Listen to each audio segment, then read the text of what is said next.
Hello, my name's Philippa Waller. My name is Penelope Waller, and we are two of the directors at 4D Human Being. And welcome to the 4D Human Being podcast. What's it all about, Pen? It's all about your personal and professional relationships. It's about your communication skills, how you lead, how you work and build teams, how you are looking after yourself and your well-being, and how you are much more at choice. What do we mean by that? Well, sometimes we can get a little caught in patterns in life, and we can all be a little bit on our automatic pilot. So 4D Human Being is all about helping us get back to choice and being a four-dimensional human being. And your fourth dimension, of course, is intention. So whether it's about your impact, your leadership style, your team dynamics, whether it's about your well-being, whether it's about your communication or your presentation skills, anything that involves human beings interacting with other human beings, 4D Human Being are here to help. we're going to take a deep dive and look at some tools, insights, theories that are going to help you go from a 3D human doing to a 4D human being, so that you can happen to the world rather than the world simply happening to you. Okay, I think I'm recording on everything now. It's like in the circus where they're like balancing and spinning the plates on the tall sticks. That's what it feels like recording a podcast these days. Very similar. I wish I could move my phone so that I could record the position that my dog is in, but I daren't touch any of the tech. But he's laying on his back legs akimbo, Phil. He's relaxed. So, hello and welcome to this Summer 4D podcast. Do you know, they're saying in the UK at the moment about reducing the length of the summer holidays for the kids. In the UK? Yeah, which I mean, they're already only 6.5 weeks or so compared to other countries which are much longer. But one of the main reasons is because we forget things over that period of time that have become very normal and habitual. And I was thinking that maybe we haven't recorded a podcast for a little while and we've forgotten how to use the tech. How to use it.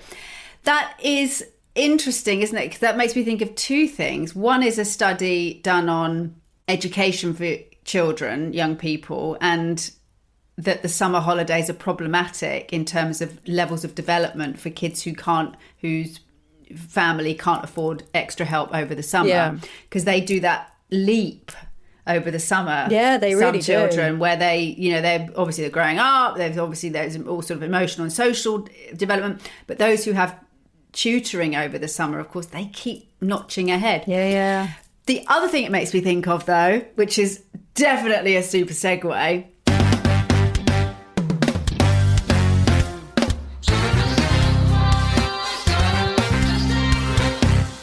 oh, I knew you were going to do it. Is I'm listening to a David Nicholls book, Sweet Sorrow, on Audible. I'm now rattling through David Nicholls' books, just loving them. It's narrated by Rory Kinnear. Love Rory David Kinnear. Nicholls writing, Rory Kinnear's narrate. It's like some sort of joyous gift. I just can't even. And it's about David Nicholls' novels are about romantic relationships through different stages of life, and this one is sort of sixth form school leavers. And they talk about the summer holidays. This is my super segue, and absolutely, because it's British, talk about those 6 weeks. Like, we all know it's 6 weeks, And it sounds a lot. And it sounds a lot, exactly. And also, in that sort of slightly bittersweet, sweet sorrow, nostalgic way, he talks about Rory Kinnear's narration. Oh my goodness, it's so brilliant. He talks about it's always disappointing. It's always a disaster, because, you look forward to it and it feels like this expanse of time, and you imagine all the things that you're going to do and that's going to happen and that you can do in 6 weeks, and then gradually it just sort of speeds by and you don't really know, and nothing's really happening, and you're in places and you don't know what you're doing or why you're doing them, and then suddenly it's all about September's arriving again and it's over. And I just but that you should be at the beach with your friends having this amazing cool time, and you're just bonfires on the beach, romances, we're just going to do this, and actually you're working in the local petrol station, nicking the vouchers and Twixes, and it's never quite, and stinking of petrol, and it's never quite what you think it's going to be. I just thought it was so, but it really made me think of the topic we're going to talk about today, which is lessons from the summer break, which is sort of all about expectations. Yeah, really. expectations and how we actually, exactly, because we all go, I can't wait for the summer break, and then we're in it, and then actually how can we really be in our lives with everything else that's happening, and whether you're juggling jobs and children or holidays and going on holiday. So many people go on holiday and then it's definitely not what the fantasy was. No, you know? I feel like this time I barely had time for a holiday. Or you've had no time for a holiday, or your role in the family system is such that it's sort of a holiday for everyone else, but it's not really a holiday for you.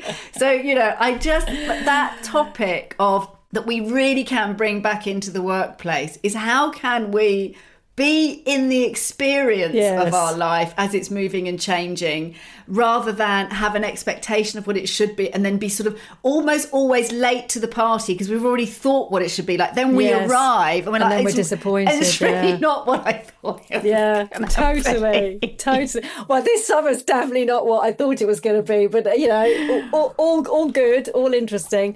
Not too disappointing. Yes. Can I open with puppy? Yes, well, let's just set the context, really. I mean, this is a slight kind of filler episode before we start our autumn campaign. And it's going to be very full. The filler's going to be very full of fillers. We've really been thinking about, exactly as you said, Phil, kind of expectations that we have versus the reality that we have. And linked to that, some lessons that we've taken away from this summer period in terms of just understanding life and understanding ourselves. I mean, we would always say learning never stops. You know, it's not just about being in the classroom, doing an online course, you know, corporate training. Literally, if you choose to look at the world as one big learning opportunity, it's daily, and boy, you could learn a lot in the summer holidays. University of Life, Pen. University of Life. Did you go to university? I did. I went to 2. Actually, I went to 3. 4. Crikey. I've been to a lot of universities. Never. You've learned. To be fair, you've learned a lot along the way. It literally never ends. Oh, well, this has been the University of Life, and I suppose, let's go through our list of learnings. I mean, I will definitely. We'll come to puppy first. Well, I would definitely say I like cats more than I did. That's been a lesson from the summer break, Pen, which will be our catchphrase throughout. Another lesson from the summer break. You like cats more than you. I mean, you were not a fan of cats. Well, allergic, didn't like them. Yeah. I mean, well, we'll talk about how that all unfolded and how it's been. I'm going to miss her. Crikey, that has transformation. Transformation. All right, tell us about Puppy. Right, let me see if I can find him, because I have rolled up the rug, put it on the sofa behind me in my office, because he's been here 4 or 5 days. He's only 9-10 weeks old, so he's not being trusted with any fluffy carpeting. Let's be clear. Where is he? He's under my feet. He's so tiny. He just disappears under your desk. Come and say hello. Come and say hello. Have you got Billy in there as well? Yeah, Billy's doing his. I've been here nonchalant, long enough. Grumpy. Oh, look at him. Here's Humphrey. We love Humphrey already. Oh, he's a redhead, aren't you? He's got big paws, Phil. Do you think he's going to be bigger than the breeder said? Yeah, got those paws. They're like big plates. I think he's the big boy. He's beautiful. He is beautiful. What do you think he thinks of his new home? It's interesting because he's the second child. So the first one, you're sort of setting a new way of being. Yes. This is all relatable to work and life. It's like setting up a company. You're working out, how does this all work? And then when second puppy comes, or second child or employee, they've got to work out how it already works. So it's very different. But I think he's working out, like at night, he's finally working out that when he goes into the crate and the blanket goes over, because I'm going to crate train him for a few weeks, and Billy and the human being disappear up the stairs. Yes. That is it for quite a number of hours. Whereas, of course, the first few nights he was calling out, like, surely you're coming back down and we're going to play again. But now he's like, oh, no, that's it. This is it now. I might as well sleep because nothing's happening. Well, it's also interesting, Phil, as you say, sort of fitting into the system rather than the system being designed around you. And it is very much like a second child. I mean, aside from the fact that with a second child, you don't tend to be holding a mirror up to its nose the whole time as it sleeps as a baby to check it's alive, because you got to been through it. And they do stay alive through the night. They do stay alive, yeah. But yes, it's also a little bit tougher love, I think, because you kind of realise that interesting. Yeah, you don't have the time capacity, but also the system has been established. And yes, you can adapt it a bit, but it is what it is. And we go to bed at a certain time, we get up at a certain time, deal with it. Do you know what? I was thinking about second children because of having a second dog. And I did think, oh yeah, it's different, isn't it? It's different. It's because it's exactly that. It's crack on. Yeah, and this is how it is. Not in a bad way. I mean, one thing I would say about it, which is very much a topic for us this summer, is, of course, if you've had the first child, you've had the first puppy, you've kind of done the big kind of unknown thing, and you've stepped into it, and you've learned all those lessons. You've kept a being alive. Yeah, and it's a really good example of, I mean, those are big events in life, obviously, but it's a really good example of stepping into change and something new. Because if you don't, you can never get over that kind of hump. Pen, this is of the anxiety. This is always thinking it's like with the cat feel. I mean, I cannot tell you the weeks I've spent, I have on this podcast, preparing and thinking this is going to be a nightmare. There's going to be like dog and cat fights, and I've done it, and it was easy. But of course, if I hadn't done it, I would still think I'm never having a cat in this house. And now I'm like, that for me feels at the centre of lessons from the summer break. That when we're thinking about well-being, and whether we're thinking about that in terms of stress at work or leadership or being in a team, or whether we're thinking about that more sort of therapeutically and, needing to find a better balance in our lives, or, I think about it personally. Absolutely, we want to learn to reduce unnecessary stress and anxiety. Yeah. But one of the kind of key things that's really come to the front this summer is, and you have got to learn to tolerate a certain amount of anxiety to have a life that has any meaning, relationship, connection, joy, novelty, learning, joy. That both getting the puppy and doing my first ballroom dance competition, both of them, I went through the emotions of. Yeah. So for the dance competition, I'm in the hotel room, the person gluing my hair to my head at like 7 in the morning, and in my and someone else is saying to me, oh, you're excited, and I'm doing the yes, absolutely, and the same with the puppy. People say, oh, how is that? Oh, it's lovely.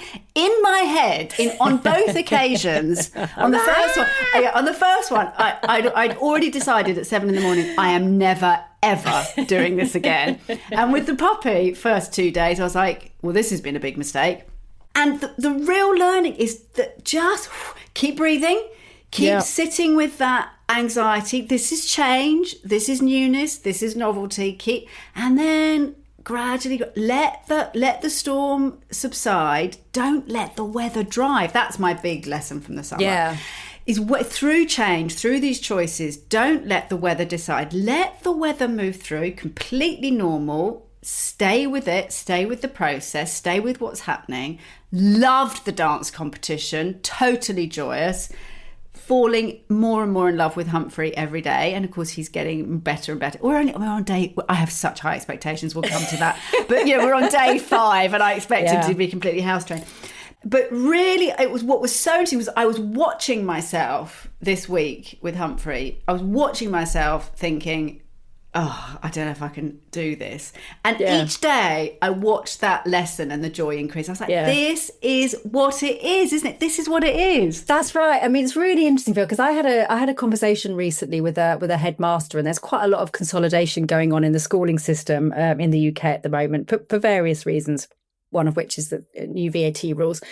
And there's some big change going on in his school. And of course, it's anxiety inducing for people, change. I totally get it. Look, Catgate. Like, I get it. And when you're talking about for those who haven't heard this podcast before, can we just explain what Catgate is? So picking up a cat from Italy. We're driving a cat back from Italy to come and stay with us for the summer. I have a dog. Your daughter's doesn't love cat. Cats. I don't like cats.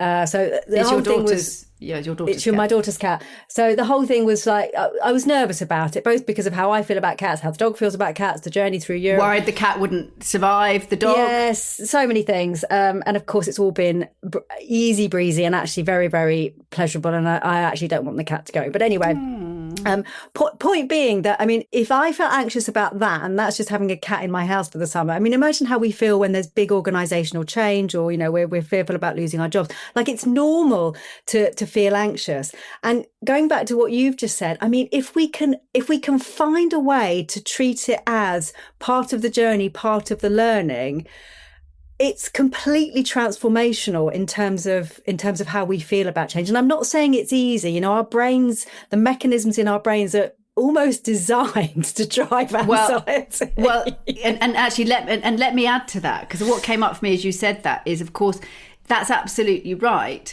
The whole body system, the nervous system, all of our vital organs, brain, our whole body system is designed to constantly try to get back to homeostasis. Yes. So the signals we get in our body when we're hungry or thirsty drive us, motivate us to fulfill that need so we can get back to homeostasis. Yeah. Now, and that's really, which is great and really useful. But the danger with life experiences, we think we're constantly looking for that, I can just sit on the sofa and do nothing, but we can't. No. Because if we were just in homeostasis and we were like, well, nothing's happening, everything's just fine and it's on a level, I don't need anything, want anything, or I don't want to do anything, I'm afraid that's also not how the human being is wired. And the only thing that would happen to us, as we talked about earlier, is bins and taxes. Exactly. We'd be sitting on the sofa, if we had a sofa, in homeostasis, waiting for the tax bill and the bin people to come. Yeah. And if we don't do anything else, that's not really a life. Well, and also, you can try and control your life to a certain extent in terms of keeping things at homeostasis. But of course, things are going to happen to you that are outside of your control. So you're sort of fighting a losing battle by trying to stay in control. There is a truth. And there is a truth. And I mean, if it's useful to the listeners, something that I sort of learned about many, many years ago when I did my psychology degree, and something that's really come up for me again this summer, is that we all have different coping mechanisms with unknown, uncertainty, change. And of course, the one that really struck me was defensive pessimism. And when I read about this, I was like, oh my goodness, that is how I live my life. And it's a coping strategy where we're trying to stay in control by kind of ruminating over the worst case scenario, the worst outcome. And it's called defensive pessimism because it's pessimistic, it's assuming the worst, but it's defensive because what it's trying to do is it's trying to say to you, look, even if the worst thing happens, A, we're assuming the worst thing is going to happen, and B, I'm mentally preparing for that to happen. Now, in a way, it can be quite useful because it can make you feel like you've got some control over things, but the amount of excess worrying and anxiety that we create in our own minds, and that is our experience of life, is extraordinary. And so, you know, we all have these different coping mechanisms there for a very good reason, but the downside of them can be, you know, really, really terrible, life destroying. Well, in fact, and you're talking to so to give, it's really interesting to give defensive pessimism some different names from different areas of psychology. Internal family systems would call that the manager. So if you imagine the sort of manager with the clipboard constantly giving you all the reasons to do something or to not do something, and that has impacts both ways, that it will stop you doing things. So this is the sitting on the sofa, can't do anything, won't have relationships, won't change anything. But equally the other way, if you've got yourself into the homeostasis of spinning so many plates that you're burnt out, your manager or defensive pessimism equally won't let you change that either. So it won't let you stop doing things. In that great Netflix documentary that we like, was it Stultz? He calls this part X. So it's the part that is constantly sort of giving you the pessimistic, like why you shouldn't, reasons not to. So however you want to frame it, we all have that part, and that's part of, as we've talked about, I'm sure in many podcasts, part of our survival mechanism is that ability to have that mentalization, that other voice. But from a 4D perspective, if we don't train that voice to be more intentional, it gets stuck on a record of either don't do anything or I've got no choice, I have to keep.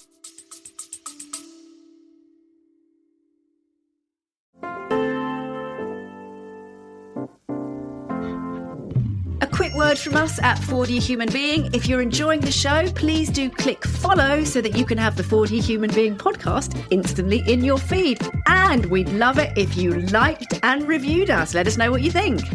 Please do think of one or two people that you could share the 4D Human Being podcast with. Somebody who would really benefit from the content you're listening to right now. Back to the show.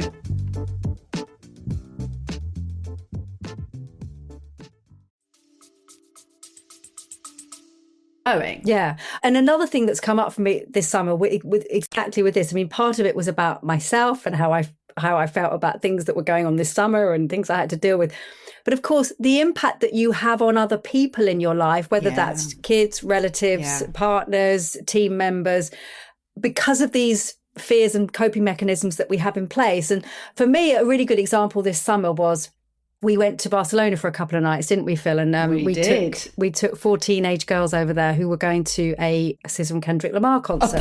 A pop concert. It was a pop concert, although we would never be allowed to say that. The eye rolling was intense. But anyway, point being that I'm not going to lie, I was anxious about that. I was anxious about my young teenage daughters going to this concert in the massive Barcelona Olympic Stadium, getting there, getting them home after the concert. I mean, I can't even tell you how many people were flooding out of that stadium.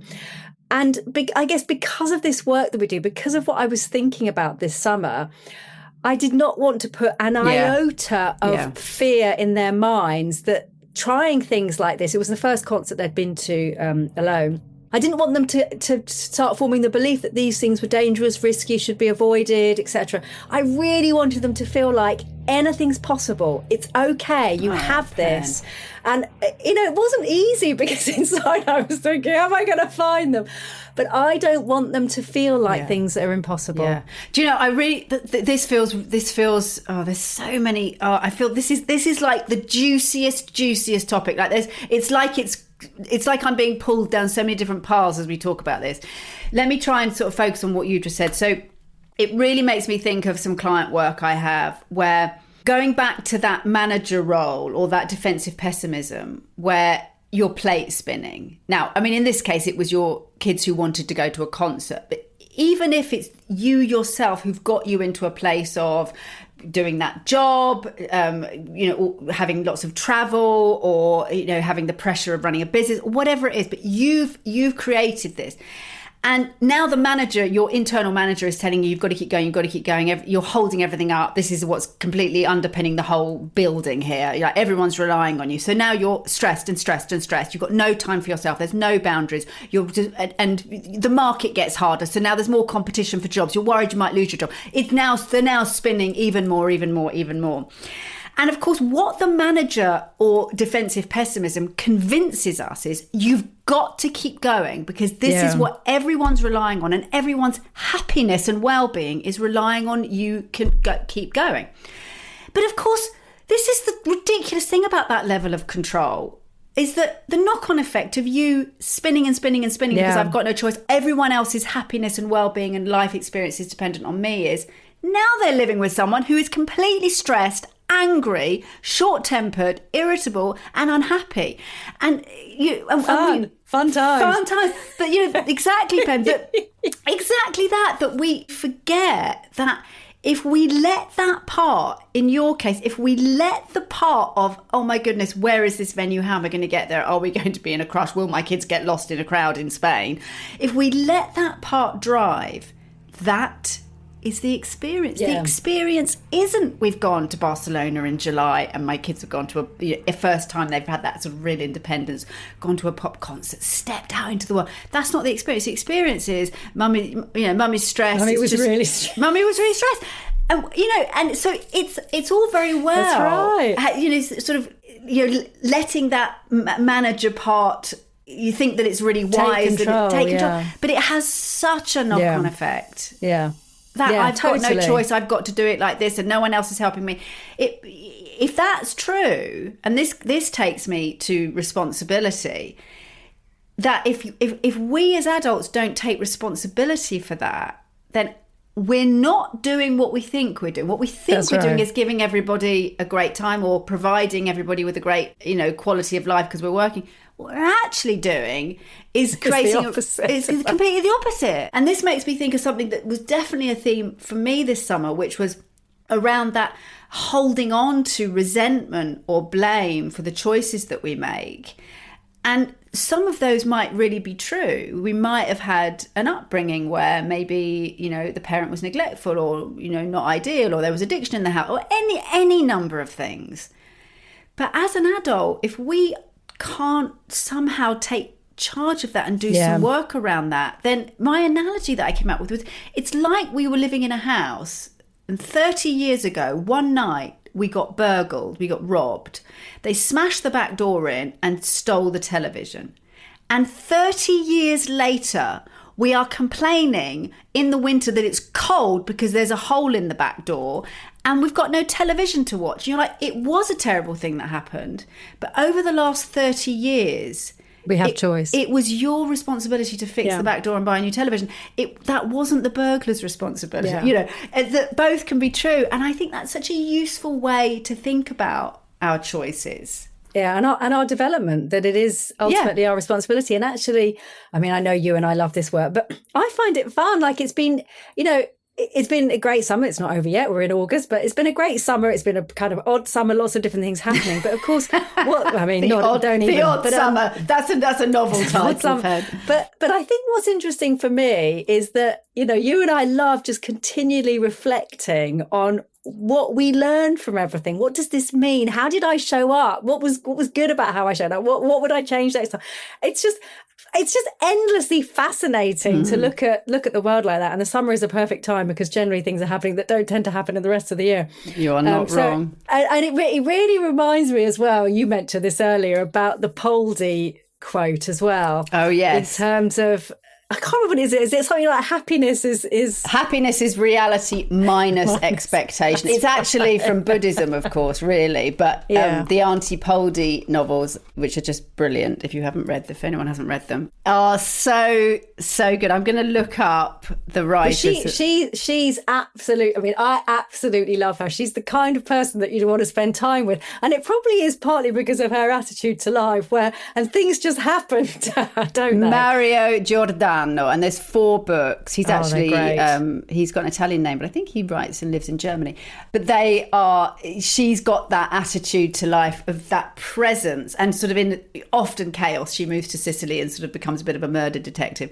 But her philosophy that she keeps coming back to, where other people are sort of getting all wound up or cross or angry or whatever, the water's been turned off again down the street, and she keeps coming back to happiness is reality minus expectation. And it's that gap between what we think it should be and what it is. And I mean, that has really grounded me in so many situations. Well, it's the flexibility as well, isn't it? I mean, I think that's something I loved about the Poldy novels, and it's certainly played out in my life this summer, is the flexibility to adapt. So, because this is what it is. This is what's happening. Yeah. And in the books, she just makes decisions. Like suddenly she's on her moped and she's just going somewhere completely random to meet a random person. Like she'll just do things because that's what's needed in that moment. Yeah. And I know about myself, I'm quite a planner usually. And it was much easier to plan when the kids were younger because they tended to move en masse, and the summers I'd have to organise the summers. And this summer has been a real that has gone out of the window. Yeah, and, they're all grown up. You've just got to adapt and flex and flow day by day pretty much. And it's not easy for some of us who like that control and planning. But it has been quite joyous just to go. And I've said to everybody, it's been my mantra this summer, hasn't it, Phil? I'm moving through this summer a day at a time. And I think that's the thing, is exactly that, is it's moving through, which at the same time is being in.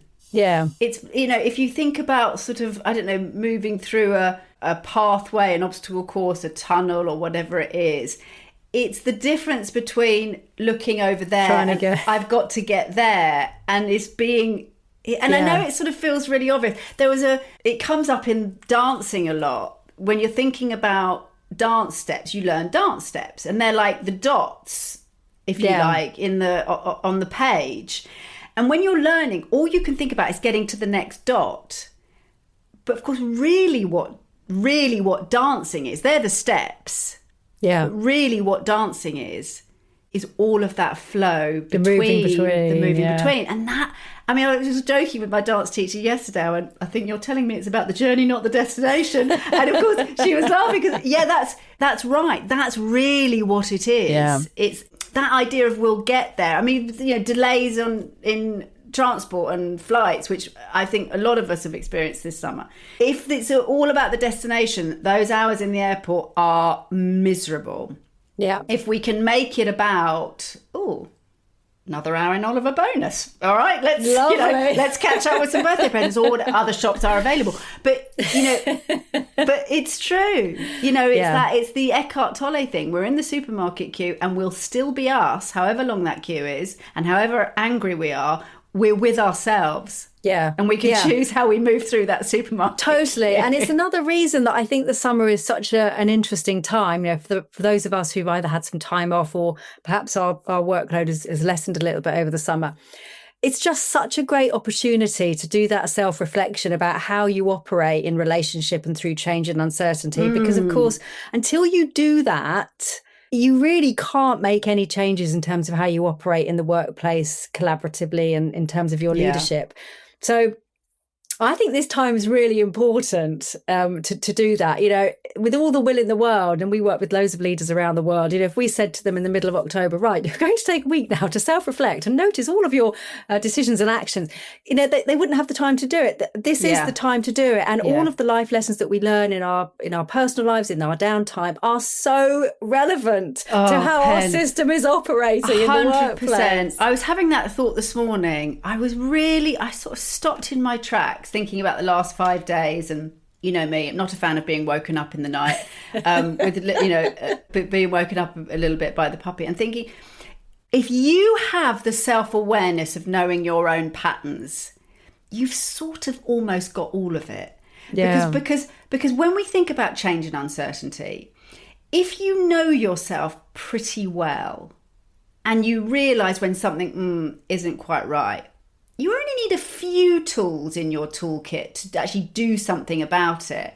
It's the knowing, because what most people are doing in unhappiness and stress is not listening to those messages and thinking, well, Bob over there seems to be spinning this number of plates, so I should be able to. And you and I have talked about this in terms of being twins, that as we move through life, if you're looking at someone else saying, well, they seem to be able to do this, so I should, and ignore what's happening in us, then we're not in the experience, and B, we'll probably end up being unhappy. But once we know, this is how I operate in change, this is what happens to me in uncertainty, okay, this is happening now, I can feel how anxious or worried or whatever I am.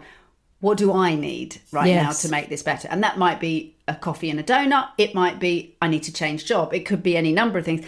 But once we've got the awareness of this, all right, I've sat with this, I've let the weather pass through for a few days, it still doesn't feel good. This is why it's so ridiculous, isn't it, for people to stop being emotional. You're like, a little bit like thirst and hunger. Those signals through change and uncertainty are trying to tell you something. It might be as simple as a break. It might be you're in the wrong job, or you're in the wrong place, or there might be a bigger message. But once you know yourself, and once you trust that you'll listen to those messages, the opposite of uncertainty isn't certainty, it's self-trust. Totally. And when you really can tell yourself, well, you know what, if in another week's time I'm still feeling this, I'm going to do something about it. Yeah. You've sort of done so much of the caretaking Yeah. and alleviating of the stress of change because you know that you'll do something about it. I think so much of the stress is that we ignore us. We put ourselves, well, we always say, we talk about throwing yourself under the bus.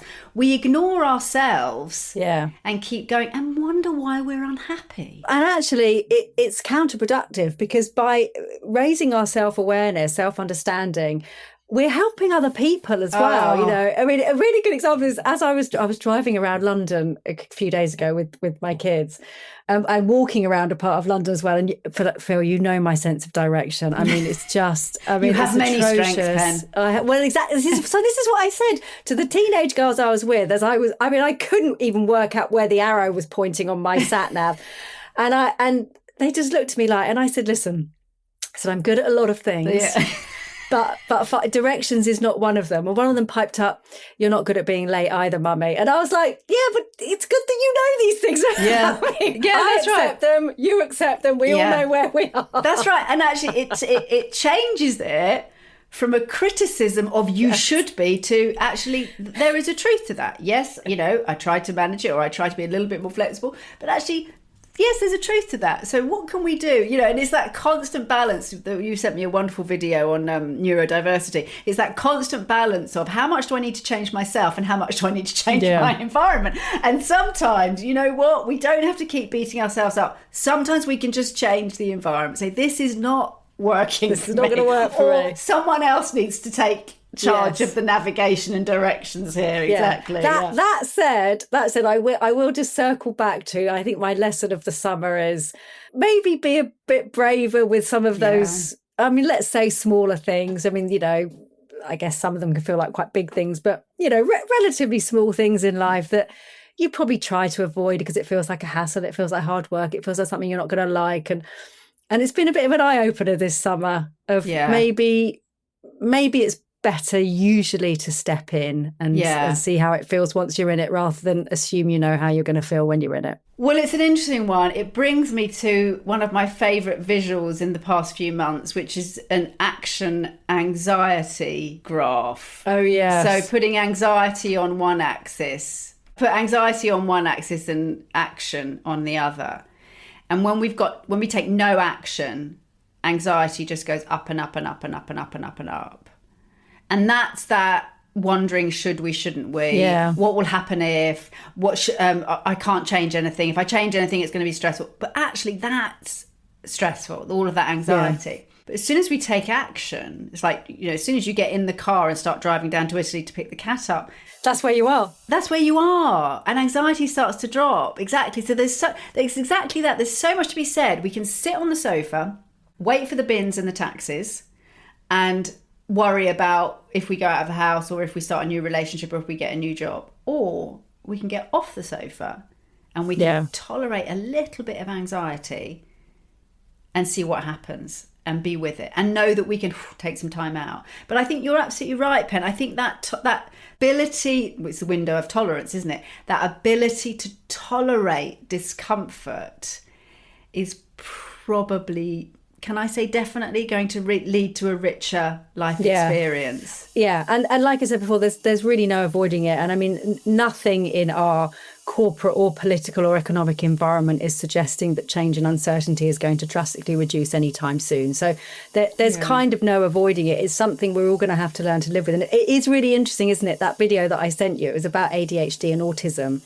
And that perhaps the kind of the morphing of our genome is possibly deliberate to cope with how the world is unfolding and how we need to be in the world around us as it changes and grows. So it is really interesting just to notice that, you know, change, uncertainty will continue to unfold. It will continue to be. Yeah. And how do we adapt to it? How do we adapt to it? Because I think the body is trying to adapt to it. It takes a lot of time for the body to adapt to it, but we can do some of the work ourselves. Absolutely. And I think you just come back to that core point that, you know, in every area of our work, we're often talking to people about their anxiety or discomfort, or, you know, it is part of the human condition. And I think that with so much around well-being, and, you know, it's a huge part of both of our lives, that we can make the mistake of thinking we're trying to eliminate anxiety.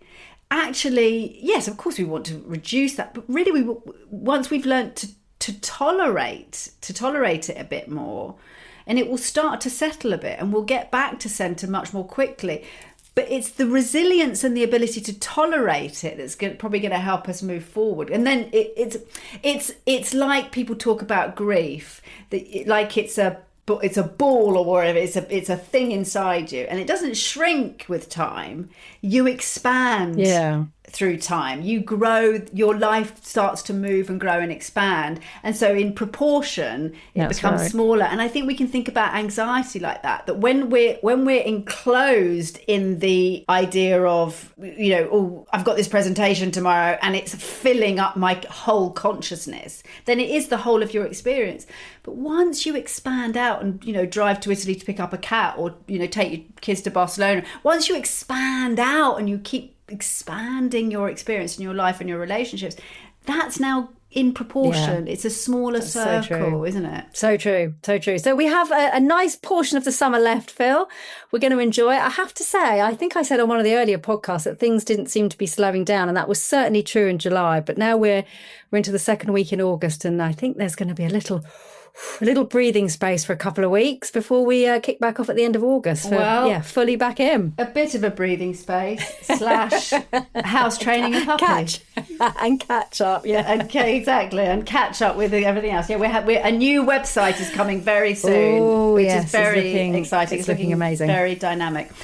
Yes. And not just a website, of course, it's the 4D portal to the 4D world, your digital... It's a full portal, It's a portal to the on-demand digital training. So anyone, anywhere, anytime, 24/7, you've got 4D plus the AI teaching assistant in there. So it's a very exciting. So enjoy the rest of your summer if you're listening. Enjoy the rest of your August. And we look forward to seeing you, hearing you, talking to you again in the next few weeks. And keep absorbing those lessons from the summer break. Yes. Thank you so much for listening to this episode of the 4D Human Being podcast. We hope you enjoyed the show.